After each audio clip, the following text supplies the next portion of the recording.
Hi guys, Glenn from Fish and Yak. This video is about dewinterizing your kayak. Now as winter has come to a close and we're getting into some beautiful weather like today, we've got plenty of people out there that are dragging their kayaks from out underneath the house, out of the garage, off the trailer, off from the ceiling if you hang it up there, ready to go out and catch some fish out of their kayak in the water. But first, there's one thing you really should be considering, and that's dewinterizing your kayak. And I'll explain in this quick video how you do it and what to look for and how to fix it. Because if you do it now, you won't have to do it or worry about it later on. Because you don't want anything failing you when you're out in your kayak fishing. There's no other way to spoil a good day, quite frankly. If you break a rudder cable or one of the hatches won't open or it's leaking, I'll just show you in this quick video what you've got to look for. Okay, starting with the front of the kayak, look at the pad-eye bolts. That's where the rivets go into the kayak. Make sure that they're tight, nice and tight, as you can see here. Then we come to our bungee cords. Bungee cords, make sure that they're all in line. There's no fraying, because these come in handy, guys. You've got to look after this. If they're fraying, replace them. You don't want to have them broken or breaking on you if you're going out on a longer expedition or you're camping and you're strapping your gear down and one of these fails. It's not going to make your day very good. Next, hatches.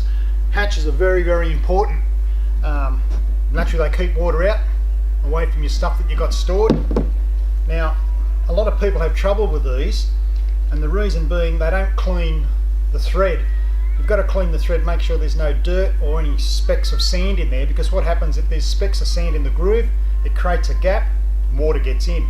So one free tip here with this, just give this thread here a bit of a going over with WD-40 or inox, and it works very, very well. You can just screw it in like that and they seal very, very tightly. No problems, because I know there's no dirt there because I cleaned them. Next thing pay your attention to is your rod holders. These things are riveted in. Now every now and again some of these sometimes come loose, and you don't want your rod in there, your $200 or $300 rod and reel coming out of that. Make sure that they're in tight, make sure that the rivets are in nice and snug so nothing's moved. Same with the other one. Moving further down the kayak, we come to placement of your fish finder or GPS unit. Make sure that that's nice and stable. Don't know if you can see it on the video, but my cables for the fish finder. Now sometimes these get a bit of verdigris on them or a bit of sludge or muck.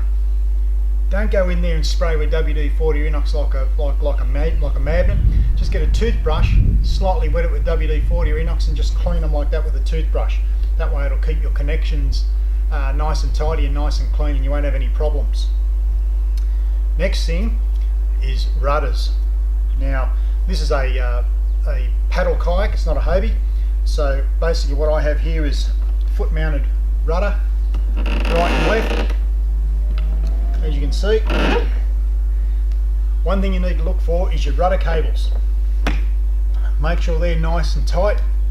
Make sure that they're not fraying. If you've got wire, make sure they're not rusting. I've replaced mine from original with Venetian blind cord, and Venetian blind cord is very, very good for rudder cables. It's so strong and it's nice and fine. It's not too thick, so it's not going to clog up inside the kayak in the channels or the tube feeders that run the kayak, the pedal, the pedal cords through there. So basically you look at that, make sure that the rudder cable is nice and neat and no fraying, especially around the roller part of it here. Make sure they're intact. More rod holders. Now rod holders, these are riveted in. Make sure that they're riveted in and they stay there. They're not moving around. You don't want to lose any gear overboard, guys. You work too hard for your money to lose your equipment and have to replace it. So make sure they're in tight. If you have an anchor trolley, make sure that moves. Make sure everything moves. It's not frayed. Right, move back further back down to the seat. Clips on seats. I've seen so many people struggle with these. You've got to make sure that they're nice and free. Bit of inox or WD-40 on there works wonders. So you're not struggling when you're trying to set up of a day. Make sure the seat's in good condition. No tears, rips, no spiders. Get all the cobwebs out of it. Clean the thing before you get out on the water. Last thing you need is when you're fishing in a kayak and a big huntsman comes over you. It's not a very good feeling, I can tell you. Moving further down the kayak, more rod holders, recessed rod holders, make sure they're nice and secure. The rudder, where I drop the rudder, pull the rudder up, make sure that that's working properly, as you can see. Make sure that the rudder cable that you use to lower or raise your kayak is in good condition and everything's moving properly. Another hatch here, make sure, as you know, as I said, make sure it's nice and clean so you can screw it in and screw it out, no problem.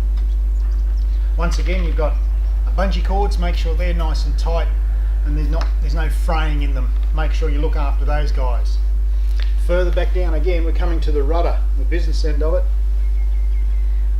And make sure that this is moving freely. Right, you can see from the foot pedals that it's moving freely. I maintain this regularly. You have to, because it's I find it a necessary thing to have on my kayak with the controlling drifts, and people who've got these things know what I'm talking about. Make sure that the actual rudder itself, this cable here that runs through that lowers and raises the rudder, make sure it's in perfect condition. You don't want that to break on you, otherwise it just messes your day up. Grab handles, make sure they're nice and tight. These are riveted in. Make sure they're ready to go. Basically, just go over your kayak. Make sure there's no holes or cracks or anything like that. Just go right over it, because it's better to do it now than to have something fail on you when you're out there fishing. Because this is designed for us to have fun and maybe catch a few fish, but a little bit of time spent now will save you so much grief later on. Oh, and before I go, always turn the kayak up like so, and just check underneath. Make sure there's plenty of battle scars on this one, but that's what happens to them. So, but just go over it, make sure it's in good condition, and there's no problems there for you at all. So basically, hope you take something out of that. So before you get ready to go fishing this summer, get your kayak out, put it on the lawn like I have, and go through it and just see what you come up with. And if you're seeing it needs replacing, replace it now. Don't do it later on, because if you've got to do it later on, it's going to slow you down, mess up your weekend. You come home, you're angry, it's no good. So just go right through it, make sure everything's fine. So I hope that helps you guys out a bit there. Basically, that's what it is. It's called dewinterizing your kayak.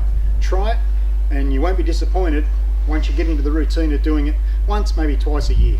So that's it, guys. Thanks for watching. Thanks for liking us on Facebook and also on YouTube, and don't forget to hit the subscribe button on the bottom there on YouTube.